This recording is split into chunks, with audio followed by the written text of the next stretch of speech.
भवभयमपहन्तुं ज्ञानविज्ञानसारम् निगमकृदुपजह्रे भृङ्गवद्वेदसारम् अमृतमुदभितश्चाप्याययद्भृत्यवर्गाम् पुरुषमृषभमाप्यम् कृष्णसंगम् नतोऽस्मि। ॐ शान्ति शान्ति शान्ति। भगवान श्री कृष्ण उद्धव को ये बात बता रहे हैं कि अपने हृदय में भक्ति भाव का उदय कैसे है।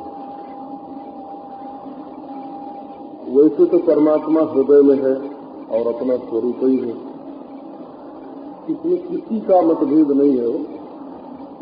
जितने ईश्वर को मानने वाले आस्तिक लोग थे, क्या द्वैतवादी क्या अद्वैतवादी, सब ये मानते हैं कि हृदय में ईश्वर रहता है।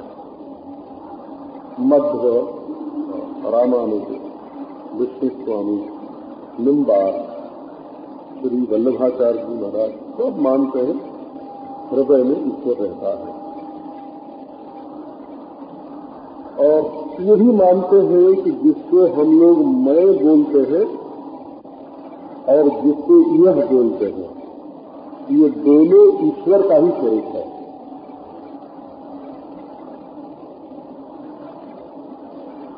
पर ये ईश्वर दिखता क्यों नहीं है, अनुभव में आता क्यों नहीं है? बोले हम पहचानते नहीं है। ऐसा पहचानते क्यों नहीं है? तो बोले दूसरी चीजों को पहचानने में लगे हुए हैं। ये बेटा है, ये बेटी है, ये धन है, इन चीजों को पहचानने में लगे हुए हैं, इसलिए उसको नहीं पहचानते हैं। और घर में 10 चीज रखी हुई और एक चीज पर नजर अटक जाए तो 9 चीज कहाँ दिखाई पड़ती है? घड़े पर नजर अटक जाए तो कपड़ा नहीं दिखाई पड़े, कपड़े पर नजर अटक जाए तो घड़ा नहीं दिखाई पड़े। तो संसार में नजर अटक गई छोटी छोटी चीजों में, इसलिए बड़ी चीज नहीं दिखती है। बोले भाई छोटी चीजों में नजर अटकी क्यों? बोले यही तो अंतःकरण की अशुद्धि है।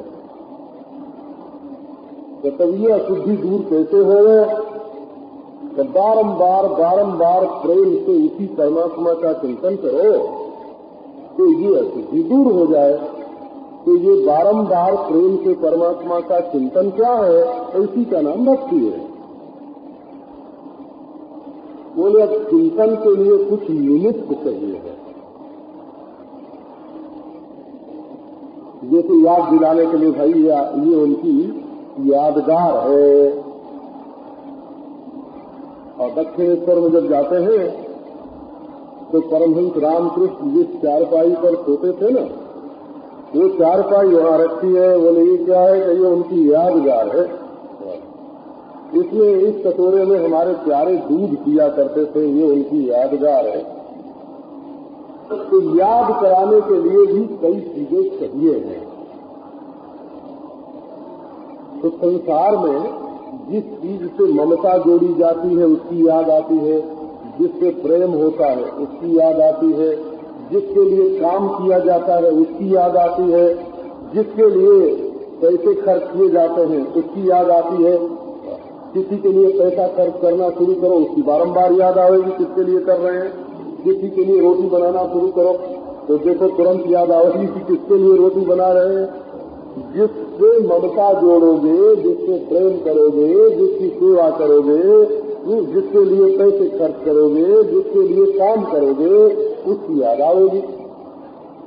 तो जब ईश्वर की याद अपने हृदय में ज्यादा बैठानी हो, भगवान की भक्ति करनी हो, तो कैसे कैसे करना, वो सब बात यहाँ इस प्रसंग में बता रहे हैं।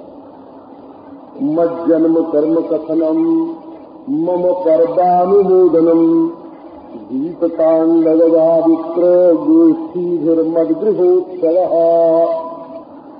ये 36वां श्लोक है। बोले बातचीत करो। बोले किस विषय पर बातचीत करें? तो तो बोले बेटी की बात, बेटा की बात, धन की बात, घर की बात, ये संसारी बात तो हमेशा करते ही रहते हो, बोले परमात्मा की बात करो। बोले सच्ची करो कि झूठी करो? बोले ईश्वर के बारे में सच्ची करो तो भी ईश्वर की याद आए, और ईश्वर के बारे में झूठी करो तो भी ईश्वर की याद आए। जो कुछ करो सच्ची झूठी उसी के बारे में करो बाबा। उसके बारे में जब भी कोई हाथो तो उसकी याद आएगी कि नहीं आएगी? हमारे शंकराचार्य भगवान जो थे ना, ज्योतिष पीठ वाले श्री ब्रह्मानंद जी महाराज, तो कहते थे कि जब तुम्हारे पास कोई आके बैठे तो तुम अपनी कहानी शुरू कर दो कि वो तुम्हारा संस्कार तो कुछ लेके जाए लेकिन अपना संस्कार दे के न जाए। एक दृष्टिकोण उनका था, हो तुरंत कोई कृष्ण की कथा फेर दो, कोई वेदांत की चर्चा फेर दो, कोई ऐसी बात जिससे उसके मन का संस्कार अपने ऊपर न पड़े, हमारा संस्कार वो लेके जाए तो जाए। मम पर्वानुमोदनम, अपने सत्संगी लोग हैं, कोई आए भाई आज की कथा हो रही है तो क्या कथा हो रही है, तो 11वें स्कंद की हो रही है, तो उसमें क्या प्रसंग चल रहा है, चलो घंटे भर इसी में बीत गया। अब वो आए थे कि हम रुपए पैसे की चर्चा करेंगे, धन दौलत की चर्चा करेंगे, उनको समय ही नहीं मिला, अवकाश ही मत दो। मम पर्वानुमोदनम, और भगवान के जो पर्व आवे उनका अनुमोदन करो। पर्व का अर्थ ये समझो कि तुम अपने बेटे की वर्षगांठ मनाते हो, हाँ, लोग ब्याह की वर्षगांठ मनाते हैं, ऐसे ही भगवान की रामनवमी, भगवान की जन्माष्टमी, तो भाई आज इसमें त्रयोदशी है, इस तरह से आज एकादशी है, आज हरिवासर है, द्वादशी है, ऐसे करके दिन दिन बांट लो। कम से कम उस दिन तो भगवान की चर्चा होगी। लोग ब्याह में कितना खर्च करते हैं, यज्ञोपवीत में कैसे करते हैं, मुंडन में क्या क्या करते हैं। हमने महाराज एक घर में देखा, ये बच्चे हैं ना बच्चे, तो ये गुड़िया खिलौने होते हैं ना, क्या बोलते हैं, गुड़िया हमारी तरफ से बोलते हैं गांव में, गुड़िया गुड़िया हो गुड़िया। तो ब्याह हो रहा है गुड़िया का, उनकी लड़की का बर है और इनकी लड़की की वो लड़की है, और दोनों का ब्याह हो रहा है और हजारों रुपए खर्च हो रहे हैं। बाजे आएंगे, उसमें बैंड बजेंगे, उसमें बराती आएंगे, उसमें पार्टी होगी। तो हे भगवान, उस गुड़िया के साथ तो तुम्हारा इतना रिश्ता, अगर यही भगवान के लिए करते तो कम से कम संसार का संबंध तो टूट जाता ना। मम पर्वानुमोदनम गीततांडववादित्रो गोष्ठीभिर्मद्गृहोत्सव। संगीत सुनने में तुम्हारी रुचि है कि नहीं? बोले है तो, लेकिन फिल्मी। महाराज जी कुछ दिन आए, बोले हमको रेडियो सुनेंगे। ऐसा सुनो भाई। तो बोले इस पर तो सिलोन आता ही नहीं है तो सुने क्या? अब रेडियो ही खराब हो गया। तो गीत सुनना हो, सुनाना हो, गाने का मन हो तो भगवान के दरबार में जाओ, सुनना हो तो भगवान के दरबार में सुनो। कभी नाचने का मन हो गए तो नाच घर का नाच देखने की अपेक्षा और नाचने की अपेक्षा और एक दूसरे को जलील करने की अपेक्षा है ये भगवान के लिए तांडव करना। क्या सुंदर भगवान के सामने नाचो, भगवान के सामने जो नृत्य हो उसको देखो, बाजो बजाओ, गोष्ठी करो। गोष्ठी करो माने भोग लगाए करके सब प्रसाद बांटो और विचार करो। 10 जने इकट्ठे हो करके भगवान के संबंध में विचार गोष्ठी करो। और मद गृहोत्सव, आज पाटोत्सव हो रहा है ना, इसी दिन को मंदिर की मूर्ति की प्रतिष्ठा की गई थी, आज पाटोत्सव हो रहा है। इस तरह से अलग अलग उत्सव बना लो और इसको भगवान के नाम पर व्यतीत करो, बिना वस्तु के संबंध के ये भगवान को दे रहे हैं। भाव पक्का, संसारी पुरुष का भाव पक्का नहीं होता। जब कुछ हाथ में हो गए, जैसे ही देवता है हजर गृहीतन किया, हाथ में फूल लो और सोचो कि हम भगवान को ये फूल दे रहे हैं, तब तो तुम्हारे मन में भाव बिल्कुल पक्का बन जाएगा। और फूल हाथ में न लो, ऐसे ही सोचो कि फूल चढ़ा रहे हैं, तो जैसे कोई ख्याली पुलाव पकाया हुआ हो, संसारी आदमी का भाव जल्दी नहीं बनता है। जो संसार को मनोराज्य मात्र समझता है, ये भी सपना है, उसका तो भाव बन जाए। लेकिन महाराज जो संसार को सच्चा समझता है, वो संसार की कोई चीज हाथ में ले ले तो भाव बन जाएगा। कोई काम करने लग जाए तो भाव बन जाएगा, तो इसलिए भाव बनाना। मद गृहे यात्रा बलि विधानम, तो पांव से चलो, परिक्रमा करो भगवान की। अक्षय नवमी आती है, वो महाराज समूह से वृंदावन और मथुरा की 14 कोस की परिक्रमा हो रही है, पूर्व में आती है गिरिराज की परिक्रमा हो रही है। तो यात्रा निकल रही है आज तो पंढरपुर की यात्रा। आषाढ़ी एकादशी है, कार्तिकी एकादशी है, यात्रा बोल रहे हैं, इससे भक्ति आती है। अरे बाबा, जो 10 घंटे चलोगे, 6 घंटे चलोगे ना, तो ये मालूम होगा हम भगवान की ओर चल रहे हैं, और ये झूठ नहीं मालूम पड़ेगा, सच्चा मालूम पड़ेगा कि हम भगवान की ओर चल रहे हैं। इसलिए हृदय बदल जाएगा। बलि विधानम तो, और बलि विधान करो। बलि विधान क्या है? तो श्रीधर स्वामी ने इसका अर्थ लिखा है पुष्पोपहारादि समर्पणम। भगवान के सामने पुष्प आदि के जो गुच्छे हैं उनका अर्पण करना। ये समझो कि राजा बलि थे ना, तो उन्होंने क्या किया? तो एक पांव में भगवान के धरती और पाताल समर्पित कर दिया, और दूसरे पांव में स्वर्ग और ब्रह्मलोक समर्पित कर दिया। भगवान ने कहा कि तीसरे पांव को अब क्या नाथ है, तीसरे पांव के लिए जगह दो। तो बलि ने क्या कहा? वही बलि विधान है। क्या है? पदम तृतीयम कुरुचिर श्रेणे निगम। आप अपना तीसरा पांव मेरे सिर पर रख दीजिए, माने तीसरे पांव से मेरे सिर को नाप करके मुझे ले लीजिए। ये बलि विधान है। अपना सिर भगवान को दे देना, माने अपना दिल, अपना दिमाग, अपना जीवन भगवान के चरणों में अर्पित कर देना। ये सर्वस्वात्म समर्पण जो है, सर्वस्वात्म समर्पण का नाम ही बलि विधान है, बोला। इसी से कभी से ये बलिदान शब्द जो चला है ना, बलि ने जैसा दान किया वैसा दान करो।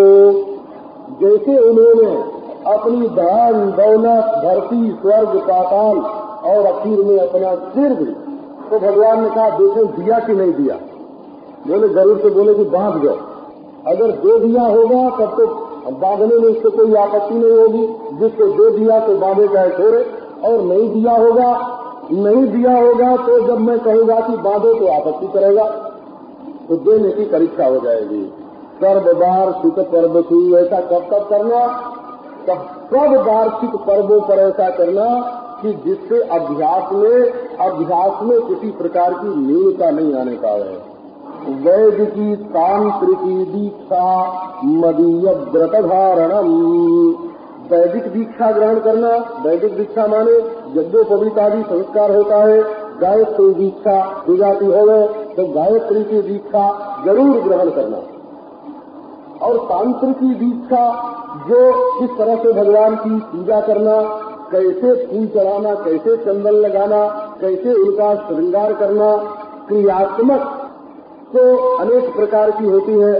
ऐसा शास्त्र में वर्णन आया है कि भगवान की पूजा में अधिकार तब होता है जब मनुष्य दीक्षा ग्रहण करता है। ते नरा पशो लोके किम तेषां जीवने फलम यैर्न लब्धा हरेर्दीक्षा नार्पितो वा जनार्दनः। वे मनुष्य इस लोक में मनुष्य के रूप में रहते हुए भी पशु हैं, उनके जीवित रहने का कोई फल नहीं है जिन्होंने भगवान की दीक्षा प्राप्त नहीं की या जिन्होंने भगवान की पूजा नहीं की। अदीक्षितस्य दामोरु सुकृतम स्यादनर्थकम कथयोनिमवाप्नोति दीक्षा विरहितो नरः। दीक्षा के बिना सद्गति नहीं होती, ऐसा वर्णन शास्त्र में बहुत आता है। और भगवान के लिए व्रत धारण करना।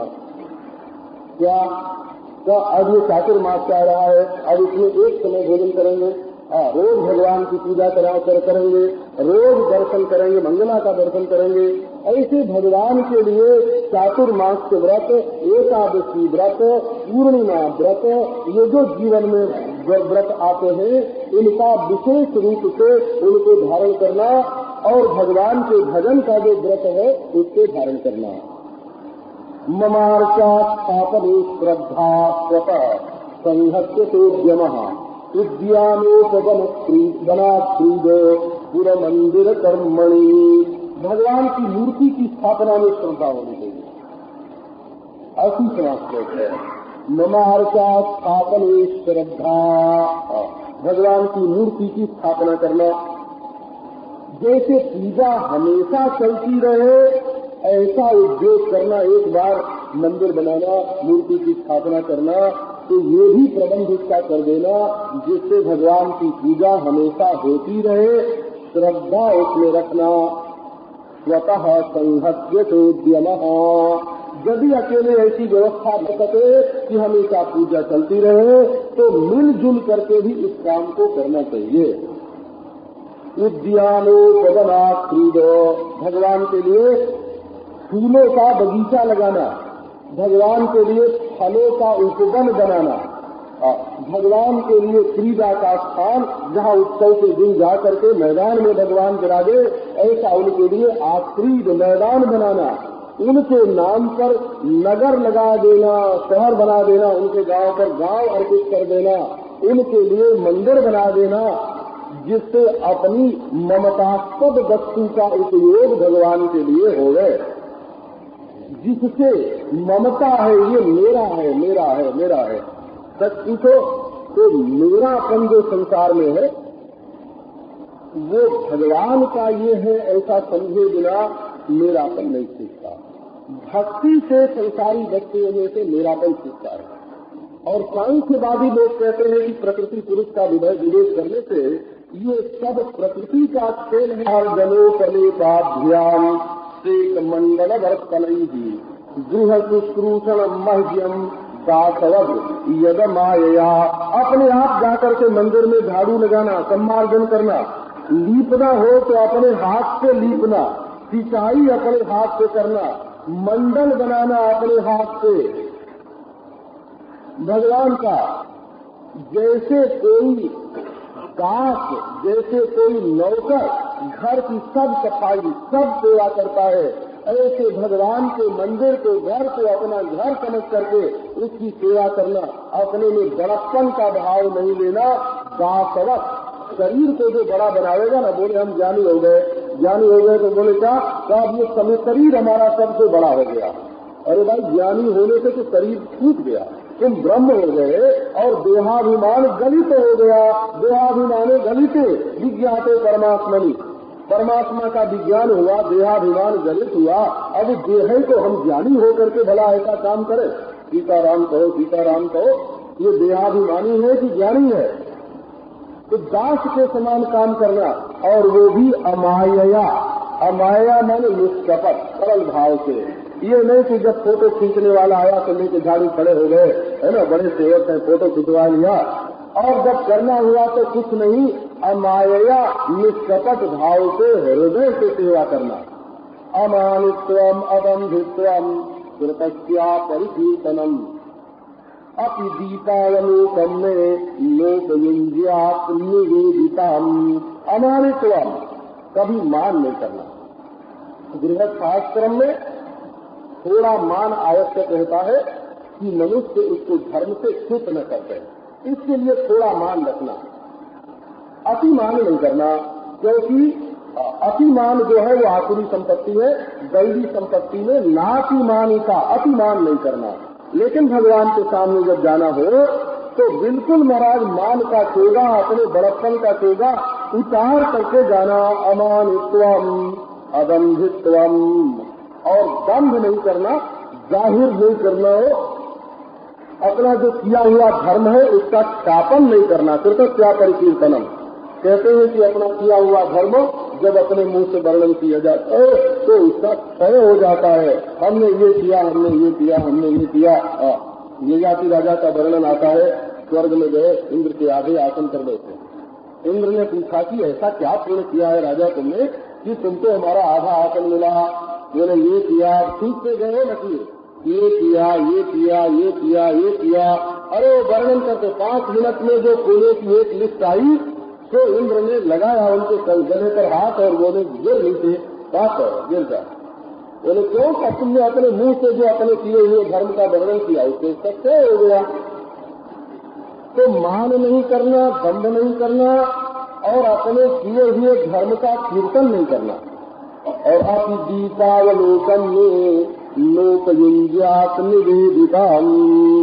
अब समझ लो कि भगवान के लिए निवेदित कोई वस्तु है कि ये भगवान की है, ये भगवान के लिए ये जमीन लगा दी, ये भगवान के लिए मकान लगा दिया, तो फिर तब बोले कि चलो अब टैक्स नहीं लगेगा, भगवान के नाम पर हो गया, अब टैक्स बचाओ और अपने काम में ले आओ। तो ऐसा नहीं करना हो। अति दीपावलोकम में भगवान के नाम पर लगी हुई जमीन, भगवान के नाम पर लगा हुआ मकान, भगवान के नाम पर लगा हुआ पेड़, यदि पेड़ भगवान के नाम पर लगा दे तो इसका फल खुद कभी न खाए। भगवान के नाम पर पेड़ लगा दे तो उसमें पैदा हुआ अन्न कभी न खाए। ये तो कहते हैं कि दिया भी अगर भगवान के लिए जलाए करके दीप का अर्पण करो, तो ये नहीं कि अब दूसरा दिया जलाने की कोई जरूरत नहीं है, इसी के उजेले में बैठ के किताब पढ़ लें, है ना। तो भगवान के लिए अर्पित जो प्रकाश है उसमें उसका उपयोग अपने लिए नहीं करना। इसमें कई बात है। एक तो इसमें ये बात है कि एक तो ये बात स्थावर के विषय में है, माने पेड़ लगाओ, जमीन लगाओ, मकान लगाओ, तो उसके बारे में है। अच्छा, और बहुत दिनों तक रहने वाला हीरा है, जेवर है, तो भगवान को जेवर चढ़ाया खुद भी पहन ले, भगवान को हीरा लगाया खुद भी पहन ले। तो ऐसे लोगों को महाराज, जो ब्राह्मण लोग भी ऐसा करते हैं ना, माने जिनकी जीविका है, ये ऐसा हुआ कि कई लोग पहले तो साधु हो गए और फिर ईश्वर कृपा से समझो कुछ ऐसा हुआ कि लौट गए तो उनके पास न दुकान, न जमीन, न कोई व्यापार। तो उनके लिए भगवान अब कहाँ से उनकी जीविका चले, तो भगवान ने कहा कि तुम हमको ही अपने घर में बैठा लो और हमसे अपनी जीविका चलाओ, है ना। तो भगवान के आश्रय से उनकी जीविका चलने लगी, बड़े बड़े मंदिर हो गए और उनकी बड़ी बड़ी संपत्ति हो गई। परंतु जो लोग देवता के नाम पर आई हुई संपत्ति से अपनी जीविका चलाते हैं, उनको शास्त्र में निम्न कोटि का माना जाता है, उनको देवल माना जाता है कि ये देवल है, ये देवल है। और कहीं कहीं तो उनके भोजन का भी निषेध। एक तो पहले विरक्त थे, बाद में गृहस्थ हो गए, एक तो पापिष्य ही आया और दूसरे धर्म के नाम पर आई हुई वस्तु से जीविका चलाते हैं, इसलिए दूसरा पापिष्य उनके अंदर ये आ गया। तो इसलिए भगवान के लिए जो वस्तु अर्पित है उसको अपना नहीं समझना। और दूसरी बात ये, राग प्राप्त विषयम्बा, भगवान को 4 चीज बढ़िया भोग लगाई, गवैया खीर तो बहुत बढ़िया बनी, तो और सब चीजों का तो प्रसाद बांट दिया और खीर जो है वो अपने लिए घर के लिए रख दी। तो ये बोले कई तरह भगवान को भोग लगाई हुई जो चीज है वो अपने लिए नहीं रखना, उसको सर्वसाधारण के लिए ही कर देना। दूसरी बात है, अन्यस्मयी निवेदितम भगवते न उपयुंजीत। यदि एक बार कोई वस्तु दूसरे के लिए निवेदित कर दी गई है, जैसे पहले श्राद्ध कर लिया, अब पहले श्राद्ध करने के बाद फिर जो बचा हुआ अन्न है घर में, वो भगवान को भोग लगाने योग्य नहीं होता है। भगवान को भोग लगा करके श्राद्ध करो ये तो चलता है, पर श्राद्ध करके भगवान को भोग लगाओ ये नहीं चलता है। तो इस तरह से ये है। और ये कहो कि भगवान का प्रसाद ही नहीं लेना, तो बात नहीं है। सद्भिर्मासोपवासयितु यत्फलम परिकीर्तितम विष्णुर नैवेद्य सिद्धेन गोयम तद्भुंजताम कलौ। 6 महीने उपवास करने से जितना पुण्य होता है, भगवान के भोग लगाए हुए प्रसाद का एक कण, वो कणिका उसकी लेनी चाहिए। एक कण उसका खाने से उतना ही पुण्य होता है। हृदय रूपम मुखे नाम नैवेद्यम उदरे हरे है।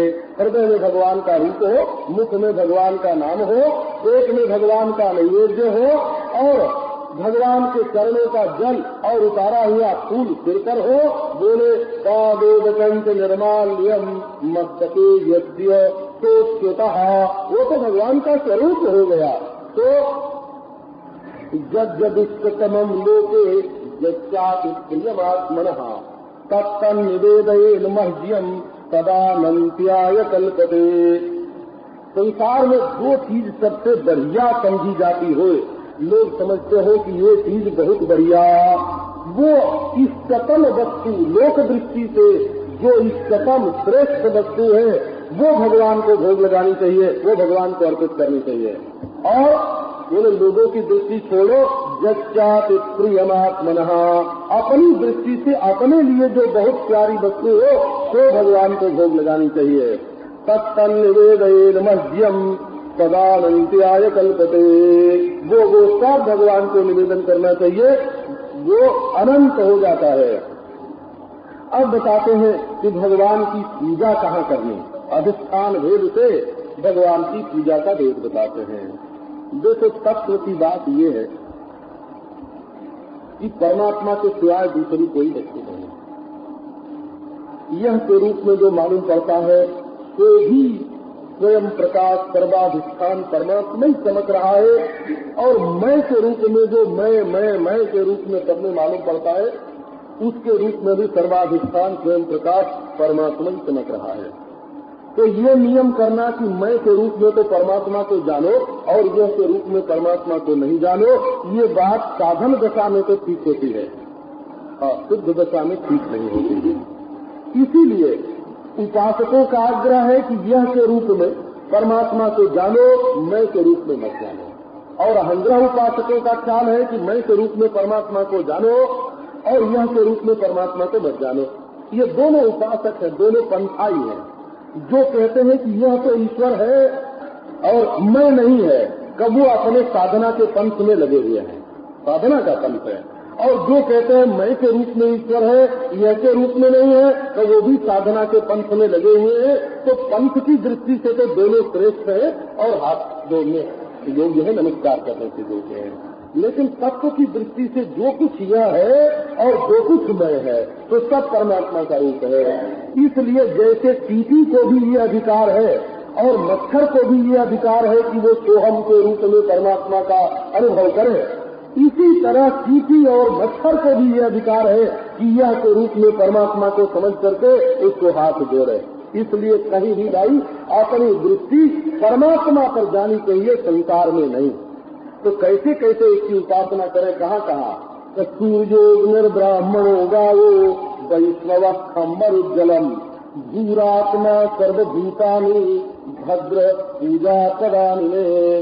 भद्र उद्धव, हे कल्याणीय, कल्याण के भाजन, हे भद्र, सूर्य मेरी पूजा का स्थान है, अर्थात सूर्य में मेरी पूजा करो, अग्नि में मेरी पूजा करो, ये 42वां श्लोक है।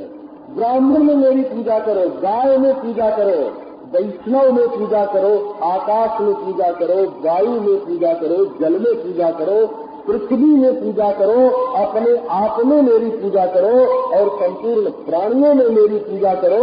असल में सब मेरी पूजा का ही स्थान है। बोले कैसे कैसे इनमें पूजा करें, तो वो बताते हैं। सूर्य तो विद्या प्रज्ञा, अगले अध्याय में बहुत सुंदर इसका वर्णन है, ये तो इसका सूत्र भी आ रहा है। सूर्य तो विद्या प्रज्ञा अभिषाग्नौयजेतनाम। सूर्य में त्रय विद्या से माने वेद के मंत्रों का उच्चारण करके उदिष्यम विजात वेदकाम देवम वहंति केतवः।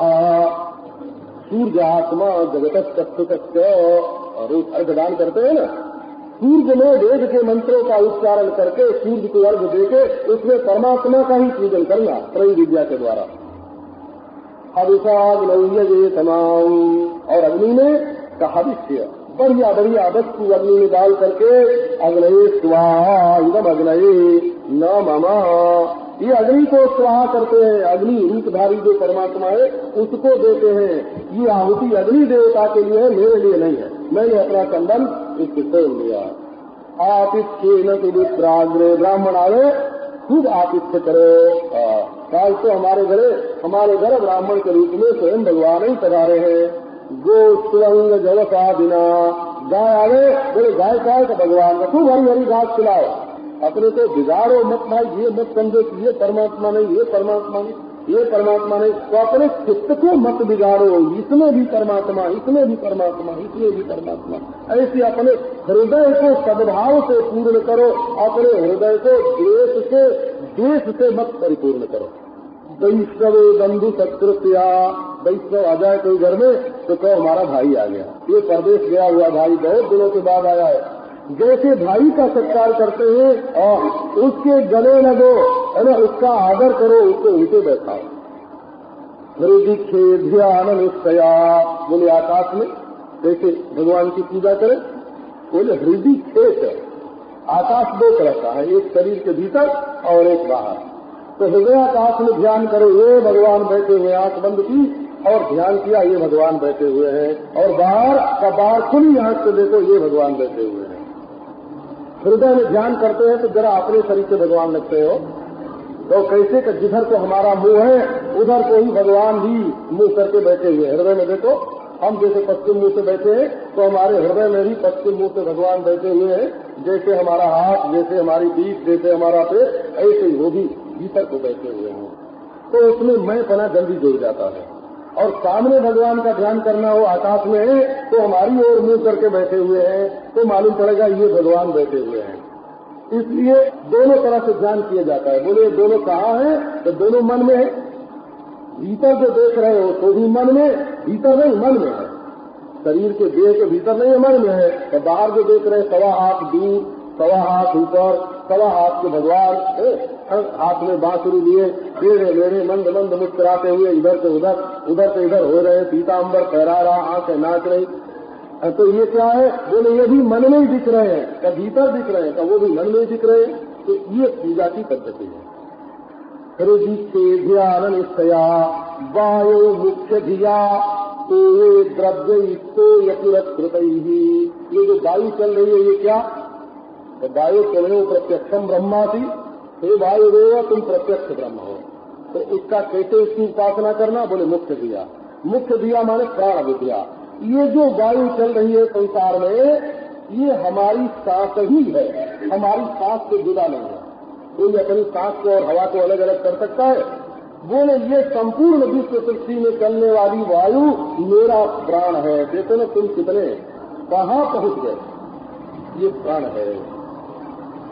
बोले ये आकाश कहाँ दिखाई पड़ रहा है? कहाँ? हमारे हृदय में। ये वायु कहाँ चल रही है? ये तो हमारा प्राण है। वायु मुख्य दिया तो ये द्रव्य तो ये पुरस्कृत ही। कभी गंगा जी में जाओ, गोदावरी में जाओ, नर्मदा में जाओ, दूध में केसर मिलाए करके और शक्कर मिलाए करके, शहद मिलाए करके, और वो महाराज जल के रूप में जो भगवान है सृष्टि के प्रारंभ में थे और अब भी है और आगे भी रहेंगे, क्या उनको जल आदि सब जल में बढ़िया बढ़िया पदार्थ मिला करके उनको अर्पित करो। खंडने मंत्र हृदय ही।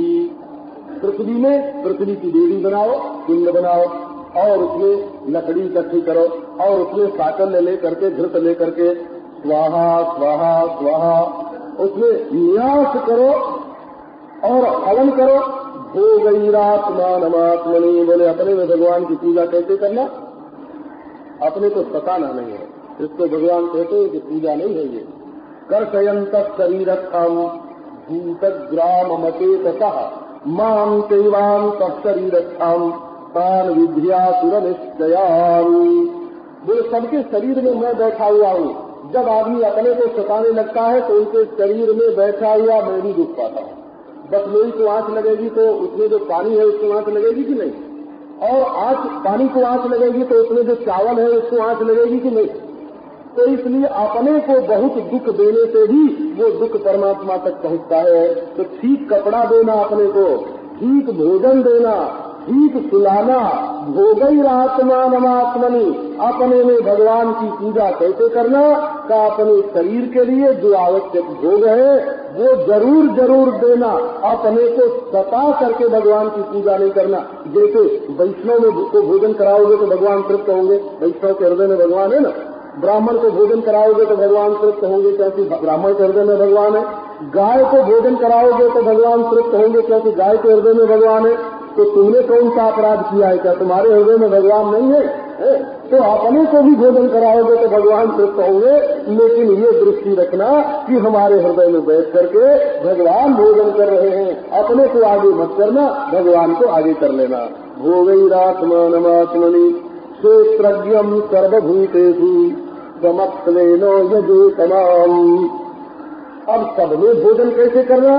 बोले क्षेत्रज्ञ के रूप में वही परमात्मा सब में बैठा, सबके हृदय में वही महाराज मैं के रूप में, जैसे घड़े में पानी भर के 1000 घड़े में पानी भर के रख दो और सब में सूर्य की परछाई पड़े, तो सब में जो अलग अलग सूर्य चमकता हुआ है वो सब सूर्य ये कह सकते हैं कि नहीं कि मैं वही हूँ, मैं वही हूँ, मैं वही हूँ, मैं वही हूँ। इस प्रकार हजारों हृदय, हजारों शरीर के घट में जो महाराज ज्ञान का जो जल भरा हुआ है उसमें एक ही परमात्मा प्रतिबिंबित हो रहा है। समस्तेन अहम अहम इति साक्षात ब्रह्म रूपेण भाति, वही परमात्मा सबके हृदय में मैं करके क्षेत्रज्ञ बना हुआ है। तो सबके हृदय में समता करके उसी परमात्मा को देखना, ये समत्व आराधन अच्युतस्य, सबके प्रति समता का भाव रखना, ये भी भगवान की आराधना है।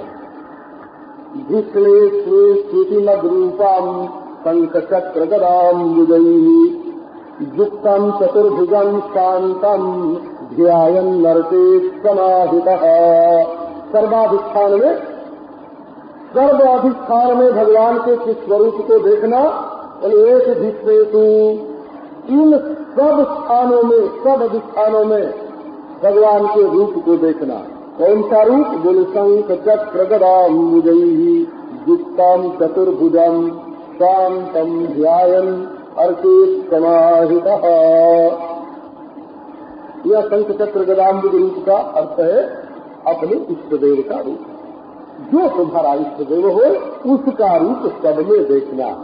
तो शंख जो है तो भगवान बजाते हैं, इसलिए यह भक्त की जीत हो गई, अब मन की जीत नहीं होगी, भक्त की जीत हो गई, इसके लिए भगवान शंख बजाते हैं। और दूर से कोई भक्त को सताने के लिए आ रहा हो तो भगवान चक्र फेंक के मारते हैं, है ना, इसके लिए भक्तों के लिए रखते हैं चक्र। अपनी जीत के लिए शंख नहीं है, भक्तों की जीत के लिए है, क्योंकि भगवान तो जीते हुए ही है, वो तो अजीत है, वो तो अजीत है। वो काहे के लिए शंख बजाते हैं? बोले जब भक्त संसार पर विजय प्राप्त करके, मन पर विजय प्राप्त करके भगवान की ओर बढ़ता है तो बोले हैं कि चलो भाई तुम विजयी हो, हम तो तुम्हारे बाजा बजैया है, शंख बजाने वाले हैं। और जब कोई दूर से भक्त को सताने को चले तो काल चक्र उनका घूम जाता है महाराज। एक महात्मा थे काशी के पास, तो एक बार एक आदमी डंडा लेके उनको मारने के लिए गया। जब वो डंडा उठाया तो दोनों हाथ उसका उठा डंडा हाथ का हाथ में, और वो महात्मा सामने खड़े हंस रहे। मैंने उनसे पूछा महात्मा जी से कि महाराज इसका हाथ आके रुका क्यों?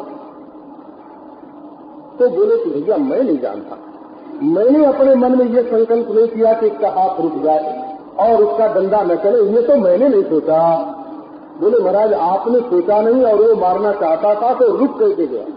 बोले भाई ये भगवान ही करते हैं, माने देवता लोग जो है वो आकाश में विचरण करते रहते हैं। जब देखते हैं कि भगवान के भक्त का कोई अनिष्ट कर रहा है तो वही उसको बचा देते हैं, रोक लेते हैं। उसमें भक्त को कोई संकल्प नहीं करना पड़ता है। चक्र और कोई पास पहुंच जाए तब बोले तब भगवान की गदा चलती है। दूर वाले के लिए चक्र और पास वाले के लिए गदा, ये भी भक्त की रक्षा के लिए ही है। बोले कमल काहे को रखते हैं? कहते भक्त कोई आवे कि हे भगवान हमको तुम्हारा प्रेम चाहिए, तो उस समय हम कैसे देंगे? बोले पहले से ही अपने हृदय कमल को निकाल करके हाथ में रखते हैं कि जहाँ भक्त की इच्छा हुई वहाँ निकाल के दे दिया। ऐसा ये महाराज शंख चक्र गदा और कमल से युक्त भगवान का चतुर्भुज रूप है। ये देखने में अपने लिए भगवान भुजा नहीं रखते हैं, वो भुजा भी भगवान की भक्त के लिए है। जब रुक्मिणी रूठ करके गिर पड़ी ना, उस समय भागवत में वर्णन है आशीष चतुर्भुजा, 2 हाथ से रुक्मिणी को उठाया और एक हाथ से उनके बाल संवारे और एक हाथ से उनके आंसू पोछे। चारों हाथ उन्हीं के लिए लग गए, अपने लिए भगवान ने अपने लिए कोई हाथ उन्होंने नहीं रखा। ऐसा जो भगवान का शांत चतुर्भुज चारों पुरुषार्थों को देने के लिए, अर्थ धर्म काम मोक्ष चारों पुरुषार्थों को देने के लिए जो चतुर्भुज शांत भगवान का रूप है, उसकी सब जगह पूजा करनी चाहिए और पूजा में चित्त एकाग्र होना चाहिए। इसका पूर्ते न मामेवं ये जगेत समाहितः लभते मयि सद्भक्तिं मत स्मृति साधु सेवया। देखो समाहिता 45वें श्लोक में भी है, गायन नर के समाहिता 46वें श्लोक में भी समाहिता है और 47वें श्लोक में भी समाहिता है। समाहिता का अर्थ है अपने मन को भगवान में दफना दो, समाधि दे दो, समाधि दे दो भगवान में अपने मन को। जैसे साधु मरता है तो उसकी समाधि कहाँ होती है? तो उसकी समाधि माटी में होती है। इसी माटी से उसके शरीर को ढक दिया जाता है। ऐसे अपने मन को ईशावास से निरंजन सर्वम, ईश्वर जैसे माटी से मुर्दे को ढक देते हैं, वैसे ईश्वर से अपने मन को ढक दो। इसी का नाम समाहित होना है। तो इष्ट के द्वारा भी और तीर्थ के द्वारा भी यज्ञ करो, दान करो, होम करो, बावली बनाओ, बगीचा बनाओ, सरोवर बनाओ, उसके द्वारा भी एकाग्र चित्त से इस प्रकार भगवान की ही आराधना करो। इससे बोले कि क्या होगा? लभते मई सद भक्ति, भगवान के प्रति सती भक्ति की प्राप्ति होती है। भक्ति तो ऐसे भी मिल सकती है, लेकिन सती भक्ति का मिलना, सती माने अव्यभिचारिणी, जो दूसरे की भक्त हो जाए। कभी अपनी भक्ति होती है, कभी दूसरे की होती है, कभी भगवान की होती है। बिना भक्ति का कोई नहीं होता है। वो जो भगवान की भक्ति नहीं करेगा वो सेठ की भक्ति करेगा, और सेठ की नहीं करेगा तो अपनी करेगा। क्योंकि हृदय में जो भक्ति भाव है, प्रीति है, वो तो सबसे रहती है। तो कोई ईश्वर से करता है, कोई गुरु से करता है, कोई पति से करता है, कोई माता पिता से करता है, कोई सेठ साहूकार से करता है, कोई खिलाने वाले से करता है, कोई पैसा देने वाले से करता है, कोई शरीर से करता है। करते तो सब है। बोले भाई ये तो व्यभिचारिणी भक्ति हुई, कभी कहीं कभी कहीं, कभी किसी से कभी किसी से। चले ऐसी भक्ति करो जो ठीक ईश्वर से जुड़े। सद भक्ति, सद भक्ति माने सती भक्ति। अब व्यभिचारिणी भक्ति तो वो ईश्वर में कब मिलेगी? तब मिलेगी जब इस तरह से अपने सब कर्म के द्वारा परमेश्वर की आराधना करोगे। बोले ठीक है, भक्ति तो मिल गई। अब दिन रात भगवान की याद बनी रहे, ये कैसे मिले? बोले सेवा करना दूसरी बात है और निरंतर स्मृति रहना ये दूसरी बात है। बोले मत स्मृति साधु सेवया, भगवान ने कहा कि मेरी स्मृति तो साधुओं की सेवा से मिलेगी, क्योंकि साधु जो है वो निरंतर मुझे स्मरण करता रहता है। उसका संग करोगे तो उसका साधन, उसका धर्म तुम्हारे अंदर आ जाएगा। तो स्मृति की प्राप्ति तो सत्संग से होगी। अब सत्संग की बड़ी भारी महिमा बताने के लिए, सत्संग की बड़ी भारी महिमा बताने के लिए भगवान ने ये कहा कि मेरे लिए सब काम करोगे तो मेरी भक्ति मिलेगी, और साधु सेवा करोगे तो मेरी स्मृति मिलेगी। इस स्मृति शब्द का अर्थ है ज्ञान, माने तत्व ज्ञान कब मिलेगा? तो जब इस प्रकार सद भक्ति की प्राप्ति हो जाने के बाद सत्संग मिलेगा, तो शुद्ध अधिकार प्राप्त हो जाने के कारण मत स्मृति माने परमात्मा का तत्व ज्ञान प्राप्त हो जाएगा।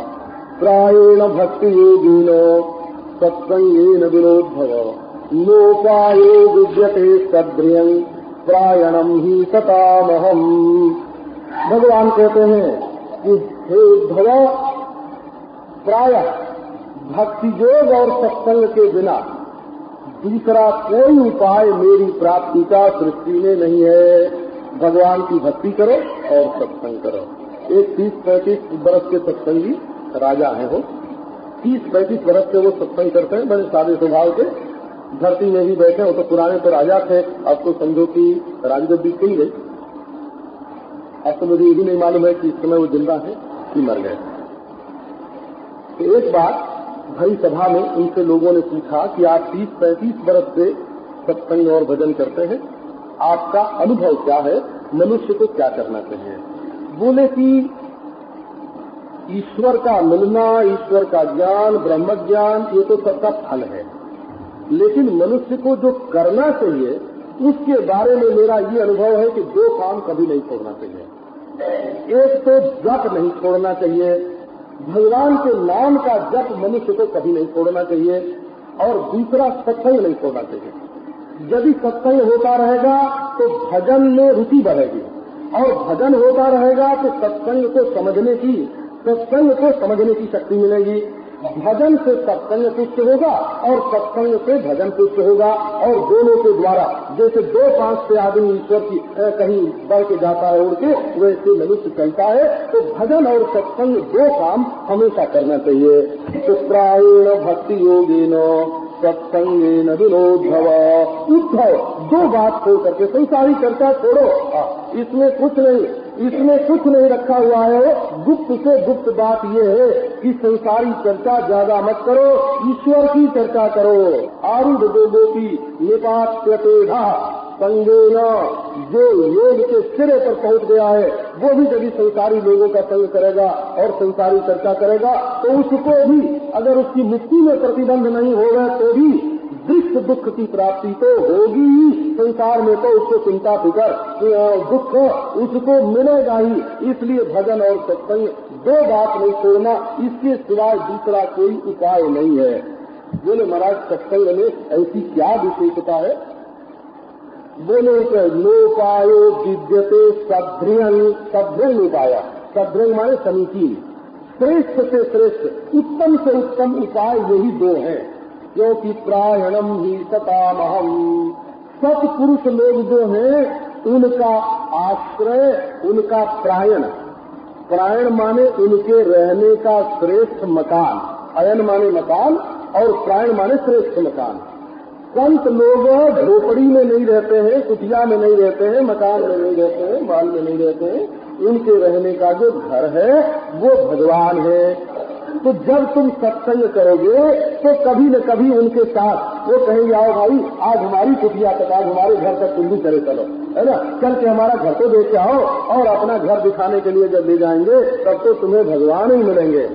इसलिए अथई तत्परमं गुह्यम शृण्वतो यदुनंदन सुगोप्यमपि वक्ष्यामि त्वं मे भृत्यस्य तथा।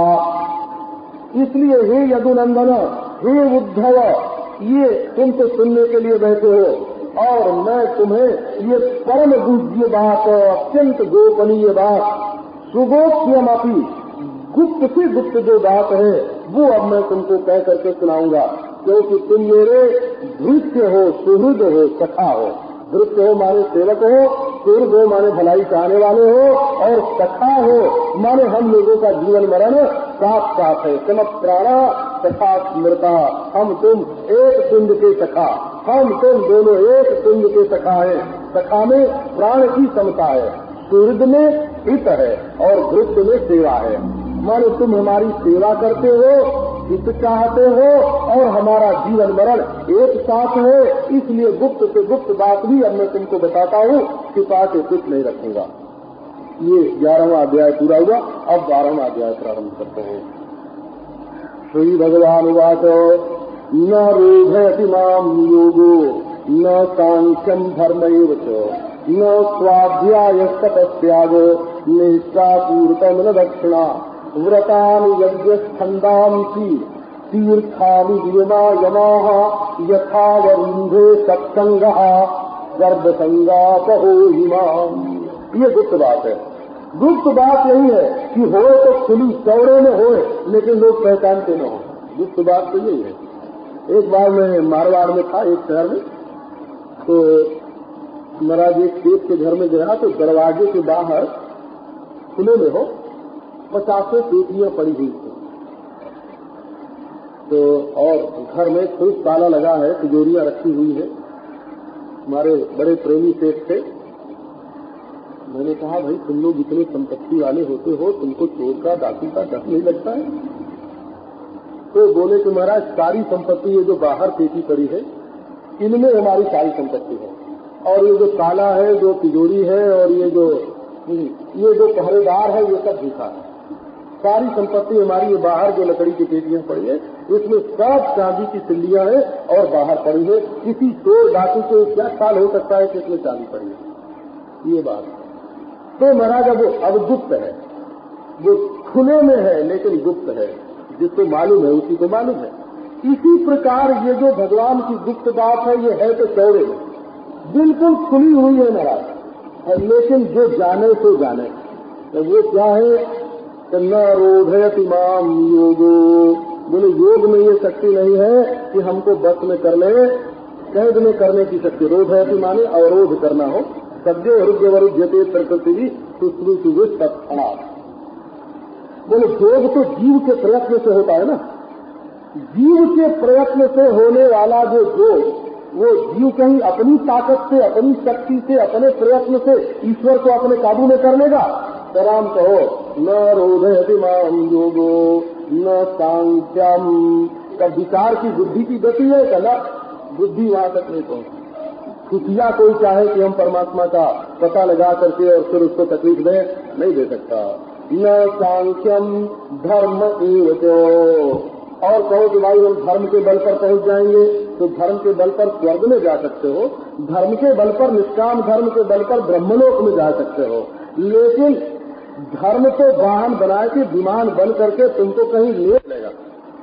योग से तो वो मिलेगा जो समाधि में है, जो अभी है वो कैसे मिलेगा? तो न स्वाध्याय तपस्यागो निष्ठापूर्तम दक्षिणा। बहुत स्वाध्याय करने से परमात्मा की प्राप्ति नहीं होती, तपस्या से प्राप्ति नहीं होती। बहुत त्याग संन्यास, केवल वेश परिवर्तन से सन्यासी बाबा बनने से ईश्वर की प्राप्ति नहीं होती। कुमा बावली बनाने से, कि सदा व्रत खोलने से, कि दान देने से, कि यज्ञ करने से कि ईश्वर की प्राप्ति नहीं होती। बहुत दक्षिणा देने से ईश्वर की प्राप्ति नहीं होती। व्रतानि यज्ञ छंदांसी तीर्थानि नियमा यमा न रोधयन्ति। बड़े बड़े व्रत, यज्ञ, छंद, तीर्थ, नियम, यम, ये ईश्वर को बस में नहीं कर सकते। बोले बस में तो सब करते हैं भाई, ईश्वर तो बड़ा दयालु है, वो सभी के बस में हो जाए, है ना। वो तो बस में होने के लिए राजी है। उसको तो इसी बात का दुख है कि मैं ईश्वर बन गया और किसी के बस में नहीं हूँ। मुझको ईश्वर के अंदर कमी क्या है? क्या ईश्वर के अंदर कमी यही है कि वो किसी के बस में नहीं है? सर्वस्वती सर्वस्व ईशानः, वो सबका मालिक है और सबको अपने बस में किए हुए है। तो जिसके पास जिस चीज की कमी होती है ना, वो तो खटकती है। तो बोले बस में तो सबके होने के लिए तैयार है और सबसे बस में होता है।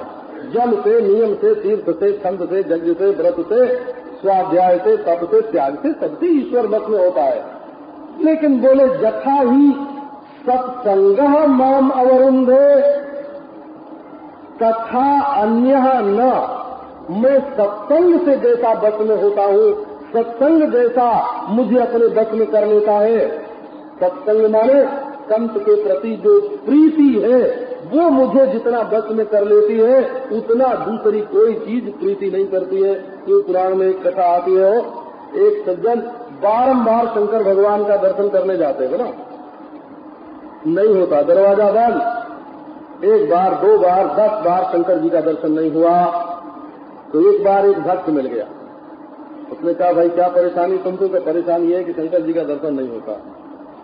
बोले जाके कह देना कि आपका अमुक भक्त, नंदी भक्त हमको मिला था और उसने भेजा है कि जाओ शंकर जी का दर्शन करने के लिए। वो जाके दरवाजे पर चिल्लाया कि नंदी भगत ने भेजा है। तुरंत दरवाजा खुल गया। चलो आओ भाई, आओ भाई, आओ, है ना।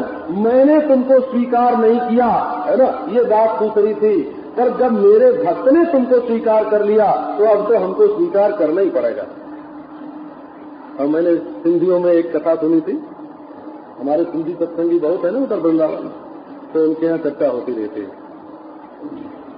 बोले कि एक पापी मरा, तो जमराज के दूत लिए जा रहे थे।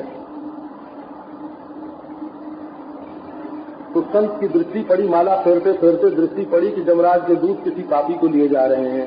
तो बोले ओ जमदूत, सुनो सुनो, क्या बात है, किसको ले जा रहे हो? तो महाराज अमुक पापी को ले जा रहे हैं। बोले अच्छा, जमराज से जाके कह देना कि एक दिन इस पापी ने मुझे हंसाया था। एक दिन इसने आ करके ऐसा कछमाला मेरे सामने लंबा लंबा फुड़का। बोले बाबा जी तुम लोग क्या करते हो, है ना, ऐसे ही तो माला फेरते हो ना। वो उसने बड़ा बड़ा माला कछमाला ले करके जो हमारे वो जो फेरने लगा, तो हमको हंसी आ गई। जाके जमराज से कह देना कि इसने एक दिन हमको हंसाया था। जब वो जमदूत उस पापी को लेकर के गए तो जमराज ने कहा कहो भाई क्या समाचार है? बोले समाचार तो ठीक है महाराज, पापी को ले आए, लेकिन एक संत मिला था रास्ते में, उसने कुछ बात कही है। क्या कहा? कि इसने हमको हंसाया था एक दिन। बोले सिफारिश की है ना, है ना। तो अब जाने दो, इसका बही खाता देखने की जरूरत नहीं है।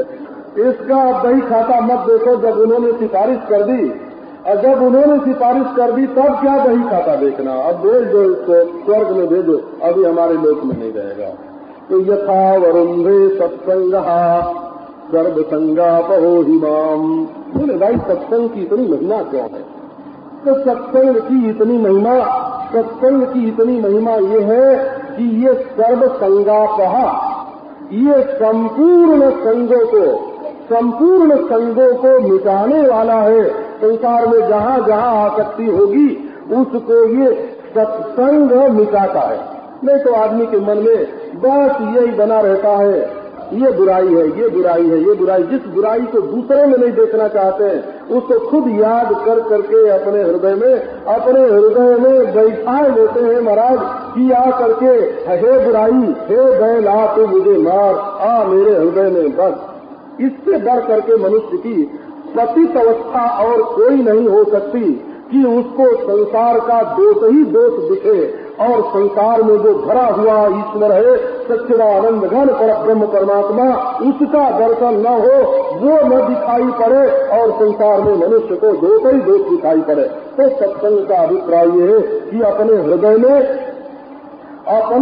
में जितनी आसक्तियां संसार की बैठी हुई हैं, उनको मिटाने के लिए एक ही उपाय है, सर्वसंगापहो हिमाम। ये श्रीमद् भागवत में ये बात कई जगह आई। संतः संगस्य भेषजम। श्री वल्लभाचार्य जी महाराज ने कहा कि सारी आसक्तियों को छोड़ो, संगस्तु सर्वथा त्याज्या, सर्वथा संग को छोड़ दो।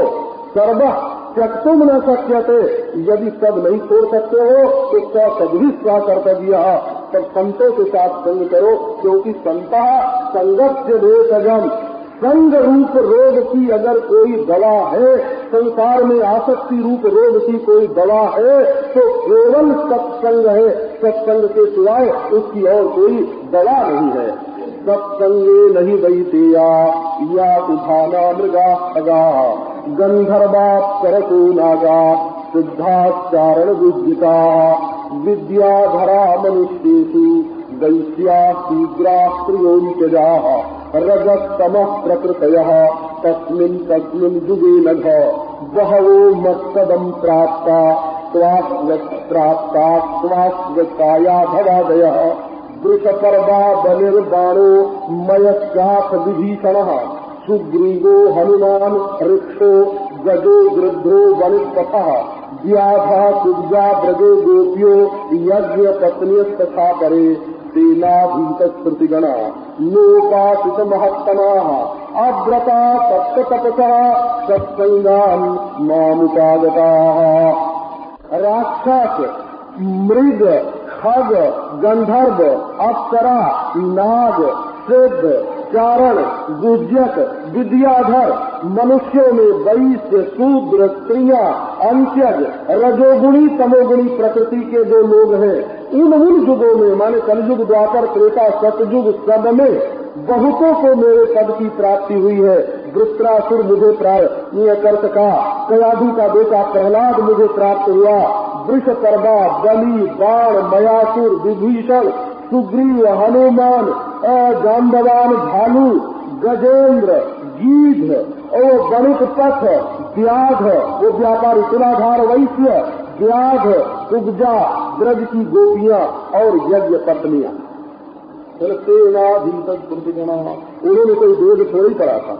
लोकासित महत्तमा, बड़े बड़े वैदिक कर्मकांडी जो विद्वान है उनके चरणों की सेवा उन्होंने नहीं की थी। कोई व्रत नहीं किया था, कोई तपस्या नहीं की थी। उन्हें परमेश्वर की प्राप्ति कैसे हुई? उन सत्संगान मामुपागता, केवल सत्संग।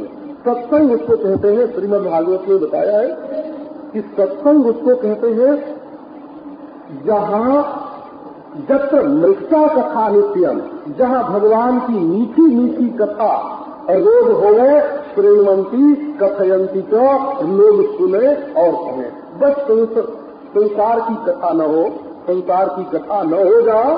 ये स्त्री की कथा, पुरुष की कथा, वो चोर है, वो बदमाश है, वो व्यभिचारी है, वो अनाचारी है, उनकी चर्चा संसारियों के लिए छोड़ देना और स्वयं अपने चित्त को शुद्ध करने के लिए सत्संग में भगवत कथा करना। तो ये भगवत कथा जो है, ये भगवत कथा ही मनुष्य के चित्त को संसार की ओर से मोड़ती है, राग द्वेष को छुड़ाती है, शुद्ध करती है। नहीं तो मनुष्य महाराज बड़े बड़े पदवी पर पहुंच करके भी संसार की चर्चा में और संसार की आसक्ति में ही फंस जाता है। केवले नहीं भावी न गोपियो गावो नगा मृगा ये मूढ़धियो नागा सिद्धा मानीयुरंजता यम्न जोगेन सांख्येन दान व्रत तपोध्वरैः व्याख्या स्वाध्याय संन्यासैः प्राप्नुयादि यत्नवानपि रामेण सार्धम् मथुराम् प्रणीते स्वाफल्किना मय्यनुरक्त चित्ताः विगाढ भावेन न मे वियोग तीव्रादयो नियन्ददृशुकाय। ये गोपी है, गौएं हैं, वृक्ष हैं और मृग हैं। ये केवल भाव से ही मुझे प्राप्त हुए। अब बोले बताइए ये क्या बताया? सत्संग से जो भाव मिला, सत्संग से जो भाव मिला। जिस समय श्री चैतन्य महाप्रभु जगन्नाथपुरी से वृंदावन के लिए चले, मार्ग में ऐसा वर्णन आया है महाराज, जब वो संकीर्तन में मग्न हो जाते, संकीर्तन में मग्न हो जाते तो शेर जो जंगल के थे वो भी नाचने लगते, हरिण नाचने लगते, पक्षी जो है वो संकीर्तन के स्वर मिला करके चहकने लगते, लताएं खिल जाती और वृक्षों के शरीर में से मधुधारा का क्षरण होने लगता। वृंदावन में जो वर्णन है ना, गोपियो गावो नगा मृगा, गोपियां जब श्री कृष्ण का दर्शन करते क्या भाव होता उनके हृदय में। गोरगस पुरुष कुंतल बद्ध बरह वन्य प्रसून रुचिरेक्षण चारुहासम वेणुम कुणंतम अनुगई रंगीत कीर्तन। श्री कृष्ण का दर्शन करके आनंद में मग्न हो जाती गोपियां, गौएं घास करना भूल जाती। भागवत में वर्णन है कि उनके मुंह में जो घास का ग्रास होता उसको न उगल पाती और न तो निगल पाती और प्रेम भरी आंख से कृष्ण को देखती रह जाती। नगाहा औरों की तो क्या बात, वृक्ष। भागवत में ऐसा वर्णन आया है, श्री कृष्ण जब वृक्षों के नीचे से निकलते तो फल और फूल के भार से वृक्ष झुक करके उनके चरणों में प्रणाम करते थे। ये जमलार्जुन आदि जो वृक्ष है देखो, उसमें से उनकी आत्मा जो जड़ हुई पड़ी थी वो चेतन होकर के प्रकट हो गई। ये श्री कृष्ण का भाव। नगा मृगा जो हरिणियां है महाराज, अपने कृष्णकार मृगों के साथ बड़ी बड़ी आंखों के साथ श्री कृष्ण की पूजा कर रही है। ये मूढ़धियो नागा सिद्धा मामीयुरंजता, और भी अत्यंत मूढ़ बुद्धि वाले जो नाग है, सर्प तक है, अजगर है, सर्प है, वो भी भगवान के चरणारविंद के स्पर्श से, सत्संग से, और वो भी जो अजगर है सुदर्शन, जिसने आकर के नंद बाबा के पांव पकड़ लिए थे, ऐसे ऐसे जो नाग है, अघासुर है, वे भी सिद्ध हो गए और परमात्मा को प्राप्त हो गए। तो असल में जो वस्तु योग से नहीं मिल सकती, सांख्य से नहीं मिल सकती, दान व्रत तपस्या और यज्ञ से नहीं मिल सकती, बड़े बड़े व्याख्यान स्वाध्याय और संन्यास से बड़े बड़े यत्न करने पर भी नहीं मिल सकती, वो वस्तु सत्संग से प्राप्त होती है। रामेण सार्धम, देखो ना अपने चित्त की स्थिति को देखो। हम ये नहीं कहते कि तुम जबरदस्ती सत्संग में आओ। अगर तुम्हारे चित्त में दुख हो, तुम्हारे चित्त में जलन हो, अगर संसार तुम्हें बारंबार चोट दे रहा हो, तुम्हारे शरीर में रोग हो और मन व्याकुल हो, तुम्हारे सगे संबंधी रिश्तेदार नातेदार सब तुमको धोखा दे रहे हो, तो उधर से अपने मन को हटा करके सत्संग में लगाओ, भगवान में लगाओ। देखो तुम्हारा कल्याण, तुम्हारा मंगल होता है कि नहीं, तुम्हारे हृदय में सुख शांति का जन्म होता है कि नहीं। ये तो प्रत्यक्ष है। हाथ कंगन को आरती क्या, ये कोई स्वर्ग में सुख देने वाली बात तो हम नहीं करते हैं ना। हम तो इसी लोक में दृश्य सुख, जैसे भोजन करने पर तृप्ति होती है वैसे सत्संग करने पर तृप्ति होती है और सुख मिलता है। कोई मरने के बाद तुम्हें धर्म होगा उसकी चर्चा नहीं कर रहे। इसी जीवन में तुम्हारा दुख मिट करके सुख मिले, अशांति मिट करके शांति मिले, अतृप्ति मिट करके तृप्ति मिले, इसी जन्म में तुम्हारा रोम रोम दिल दिमाग खिल जाए, है ना। बस ये जो राग द्वेष करने वाले दुष्ट लोग हैं उनका संग छोड़ करके सत्संग करो जहाँ केवल भगवान की चर्चा हो और भगवान में अपना मन लगे। रामेण सार्धम मथुरां प्रणीते स्वाफल्पिना मयि अनुरक्त चित्ताः विगाढ भावेन न मे वियोग तीव्राधयोन्यम ददृशु सुखाय। गोपियों की याद आ गई तो ये समझो भागवत में जगह जगह ऐसा प्रसंग आया है कि जहाँ किसी बहाने गोपी की याद आ गई वहाँ सुखदेव जी भी 2 श्लोक उनके बारे में बोल देंगे, सूत जी भी 2 श्लोक बोल देंगे और भगवान के सामने भी गोपियों की चर्चा आ जाए तो वो भी 2 बात उनके बारे में जरूरत से ज्यादा ही बोल के जाते हैं। तो अब भगवान श्री कृष्ण को ब्रज की याद आ गई। बोले उद्धव क्या सुनाओ तुमको। जब वो सफल्त का बेटा अक्रूर मुझे बलराम जी के साथ मथुरा ले गया, मथुरा ले गया ऐसे बोलते हो, मैं मथुरा आया नहीं, मथुरा प्रणीते, अरे जबरदस्ती हमको ले गया, हम जाना थोड़ी चाहते थे लेकिन हमको भी ले गया और बलराम को भी ले गया। स्वाफल्पिना मयि अनुरक्त चित्ताः विगाढ भावेन न मे वियोग तीव्राधयो अन्यं ददृशु सुखाय।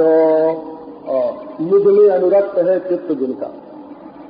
सबके चित्त में किसी न किसी का रंग होता है, बिना रंग का किसी का मन नहीं होता है।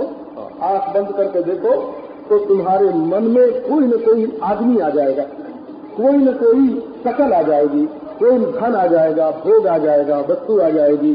सबके मन में किसी न किसी का रंग चढ़ा हुआ होता है। उसी को वासना कहते हैं, उसी को संस्कार कहते हैं। क्या आता है तुम्हारे मन में? तो बोले गोपियों का जो चित्त है वो अनुरागी तो था लेकिन श्री कृष्ण का अनुरागी था। यह अनुरागी चित्त की गति समझे नहीं कोई, जो जो भीजे श्याम रंग त्यो तो उज्ज्वल होए। ये जो अपना अनुरागी चित्त है इसकी गति को साधारण लोग नहीं समझते हैं। ये तो काले रंग में डूबता है और उज्ज्वल होता है, सफेद होता है। तो काले में डूबे तो काला हो, बोले नहीं डूबता है काले के रंग में और होता है उज्ज्वल। क्या जादू का खेल, क्या जादू का खेल है। मयि अनुरक्त चित्ताः, गोपियों का चित्त श्री कृष्ण के रंग में रंगा हुआ।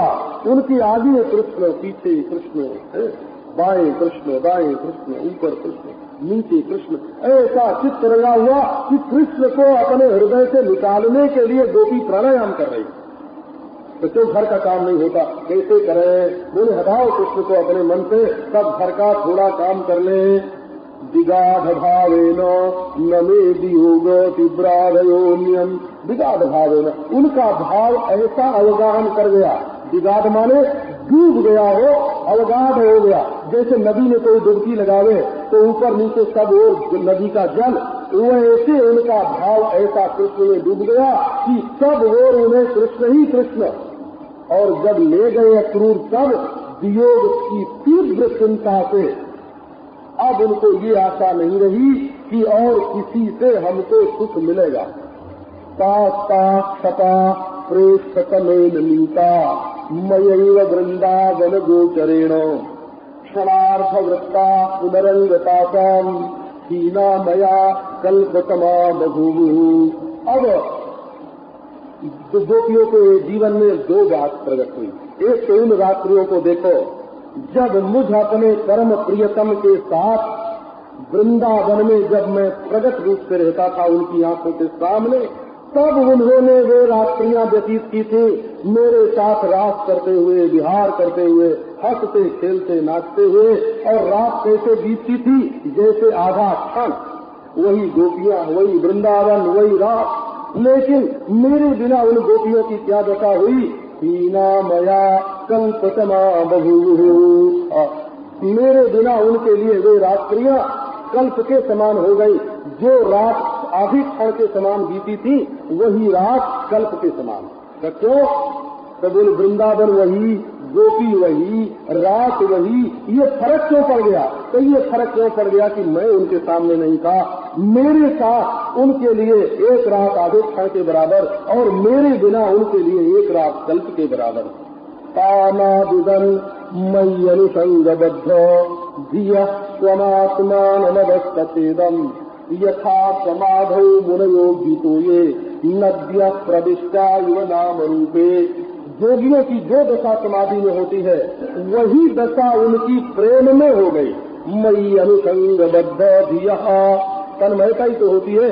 कोई योगाभ्यास से प्रयत्न करके तन्मय होते हैं, कोई बुद्धि से चिंतन का विषय बना करके तन्मय होते हैं। और गोपियों ने सत्संग से प्राप्त जो अनुसंग, अनुसंग माने प्रीति, प्रेम, आसक्ति, उससे उन्होंने अपनी चित्त वृत्ति को मेरे साथ बांध दिया। अब न उन्हें अपने धन का ख्याल है, न संबंधी का ख्याल है, न शरीर का ख्याल है। मेरा भी भूल गई और मैं भी भूल गई, और लोक भी भूल गई और परलोक भी भूल गई। अदस तदेकम, अदा माने परलोक और इदम माने यह लोक, आत्मा माने मैं और स्वम माने मेरा। मेरा भूल गई, मैं भूल गई, यह भूल गई, वह भूल गई। कैसे? तो जैसे समाधि में कोई महात्मा, कोई मुनि डूब गया हो। अब भी कोई नद्या प्रविष्टा इव नाम रूपे, जैसे नदी जब समुद्र में घुस जाती है तो नाम रूप छोड़ करके समुद्र रूप हो जाती है। ऐसे गोपियां जो है वो मुझ में प्रविष्ट हो गई और अपने नाम रूप, रिश्ता, नाता, संसार सबको छोड़ करके मुझसे एक हो गई। मत कामा रमणम जारम अस्वरूप विदो गला ब्रह्म माहु परमम प्रापु संगा शत सहस्रता। बोले उनको ज्ञान था कि ज्ञानवान कुछ नहीं था। सब जगह समझदारी से काम नहीं चलता है। ये कई लोगों का भ्रम है कि हम सबको BA बना देंगे तो सब सदाचारी हो जाएंगे, सब संजनी हो जाएंगे और सब भ्रष्टाचार अनाचार मिट जाएगा। लेकिन महाराज पढ़े लिखे लोगों की जो गति है उसको देख करके ऐसी आशा करना तो बिल्कुल दुरासा ही मालूम पड़ती है। तो तब क्या करना? बोले सब काम शिक्षा से नहीं होता है, श्रद्धा और भावना से बहुत सारा काम संसार में बनता है। क्योंकि श्रद्धा अपने हृदय की संपत्ति है, भाव अपने हृदय की संपत्ति है। सब जब समझदार हो जाएंगे तब उनका कल्याण होगा। ये मत सोचना सब समझदार सृष्टि में कभी नहीं होंगे, लेकिन जो समझदार नहीं है वो श्रद्धा और भावना से अपना कल्याण कर सकते हैं। तो गोपियों ने क्या किया? बोले अस्वरूप विदः, वो भगवान के स्वरूप को नहीं जानती थी। इसी से तामस फल प्रकरण में उनकी गणना करने का और हेतु क्या है? अथवा यह समझो कि प्रेम में इतनी मगन है कि उनको ज्ञान की जरूरत ही नहीं है। ऐसा समझो कि प्रेम में इतनी मगन हो गई कि प्रेम के आगे ज्ञान उनका दब गया। उनके मन में तो बस एक कामना है कि हमको कृष्ण मिले। कृष्ण को क्या जानते हैं? ब्रह्म। बोली ना रमणम जारम, वो तो समझते हैं कि वो रमण करने के लिए है, हमारा रमण है, और जारम वो हमारा जार है। उसके स्वरूप को नहीं समझते हैं। परंतु ब्रह्म माम परमम प्राप्त हूँ, कृष्ण कहते हैं वो मेरे परम स्वरूप ब्रह्म को ही प्राप्त हुई। क्यों हुई? संगात, ये संग की महिमा है। आखिर आई तो हमारे पास ना, जाने की न जाने। अगर अनजान में कोई आग हाथ पर उठा लेगा तो जलेगा कि नहीं, और अनजान में जार पी लेगा तो मरेगा कि नहीं, तो अनजान में अमृत पी लेगा तो अमर होगा कि नहीं। नहीं वस्तु शक्ति बुद्धि अपेक्षित है। जो वस्तु की शक्ति होती है वो ये नहीं ख्याल करती कि ये हमको जानता है कि नहीं जानता है। आग जानने वाले को तो जलावे और न जानने वाले को छोड़ दे, ऐसा नहीं होता है। तो इसीलिए श्री कृष्ण के संग में जो गोपी पहुंच गई वो 1, 2, 10 जितनी थी सबका परम कल्याण हो गया। तस्मात् त्वमुद्धवो सृज्य चोदनाम प्रतिचोदनाम प्रवृत्तं च निवृत्तं च श्रोतव्यं श्रुतमेव च मामेकमेव शरणम् आत्मानं सर्वदेहिनां याहि सर्वात्मभावेन मया स्याह्यकुतो भयः। भगवान कहते हैं इसलिए उद्धव, क्योंकि ऐसा है मेरे भजन का प्रभाव, ऐसा है सत्संग का प्रभाव, ऐसा है। तस्मात् माने जस्मादेवं तस्मात्, क्योंकि सत्संग का प्रभाव ऐसा है। इसलिए उद्धव तुम ये मत देखो कि वेद में क्या करने को लिखा है और स्मृति में क्या करने को लिखा है, और ये भी मत देखो कि क्या करने को लिखा है और क्या छोड़ने को लिखा है, क्या विधि है और क्या निषेध है, क्या प्रवृत्ति मार्ग है, क्या निवृत्ति मार्ग है, गृहस्थ आश्रम है कि संन्यास आश्रम है, इसका कोई ख्याल मत करो। क्या अभी सुनना है और क्या सुन चुके हैं इसका भी ख्याल मत करो। और क्या करें? तो सर्वधर्मान् परित्यज्य मामेकां शरणं व्रज अहं त्वा सर्वपापेभ्यो मोक्षयिष्यामि मा शुचः मामेकमेव शरणम् आत्मानं सर्वदेहिनां। एक जो मैं हूँ उसकी शरण में आओ। तो तुम एक कौन हो महाराज? तो सर्वदेहिनां आत्मानं, मैं सबका आत्मा हूँ, मैं सबका आत्मा हूँ, तुम मुझे की शरण में आ जाओ। तो कैसे शरण में आवे? तो सर्वात्म भावेन, सबका आत्मा एक परमात्मा है, न कहीं राग न कहीं रोष, है ना। सबके हृदय में एक परमात्मा का अनुभव करते हुए मेरी शरण में आ जाओ। इससे क्या होगा कि मेरे साथ एक होकर, मेरे साथ मिलकर तुम अकुतो भय हो जाओगे, निर्भय हो जाओगे। अब इसके बाद उद्धव जी ये शंका करते हैं कि महाराज तुमने तो ऐसी बात बताई कि अभी मेरी शंका मिटी नहीं। धर्म करना कि नहीं करना, भक्ति करनी कि नहीं करनी, यज्ञ आजादी करना कि नहीं करना, कि केवल तुम्हारी शरण में हो करके ही बस सब छोड़ देना। तो अब इसका ये प्रश्न है और इसका उत्तर भगवान आगे देंगे। ये प्रसंग अब आगे आएगा।